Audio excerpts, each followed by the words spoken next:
Իսկ ինչ եթե ասեմ, որ տիեզերքի մի ծայրում գտնվող մասնիկը կարող է ակնթարթորեն զգալ մյուսին, որը գտնվում է միլիարդավոր կիլոմետր հեռավորության վրա։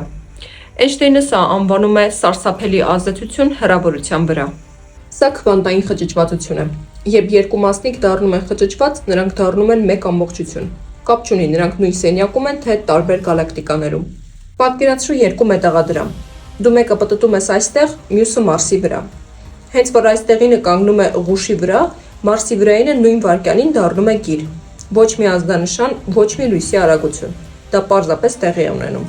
Սա կոտրում է ֆիզիկայի բոլոր սովորական օրենքները։ Սա քվանտային համակարգիչների եւ ապագայի անկոտրելի կապի հիմքն է։ Ոմանք նույնիսկ կարծում են, որ սա տելեպորտացիայի բանալին է։ Իսկ դու հավատում ես, որ տիեզերքում ամեն ինչ ինչ որ կերպ միացված է իրար։ Գրիր մեկնաբանություններում։